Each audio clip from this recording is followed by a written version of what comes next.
everybody, my name is Eloise Williams and I am a children's author and also Children's Laureate Wales, and I'm delighted to be part of Amgueddfa Cymru's Digital Food Festival. So what we are going to do is we're going to cook up a recipe for a story. I need you to help me think of some ingredients. And we're going to break it down. So this is what I need you to do. I need you to think of somebody who's elderly, so like quite a lot older than you, maybe as old as me or even older.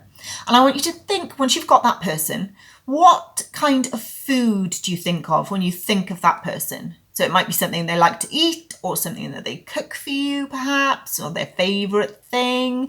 I'm not sure. Anyway, so think of a person and then think of a food that goes with that person.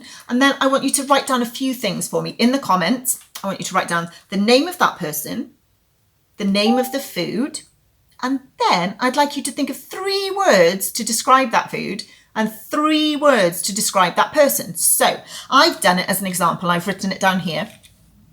I've chosen my Granny Ruth as my person, and I've chosen chocolate cake as my food because she loves chocolate cake.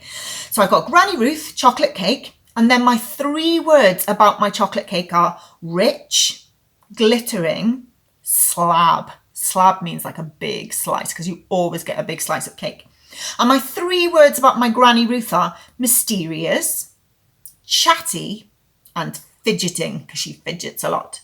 So if you could do that, think of a person, think of a food, and then write down those 6 different things about the food and the person, that would be brilliant. And then I can put all of those words and ingredients, all those people and all of those foods into the pot and stir them around a bit and see what we come up with, and hopefully we'll have a brilliant story. If you come back tomorrow at Sunday afternoon, and we'll see what we've come up with. Fingers crossed for a really good recipe. Thanks for taking part. Bye.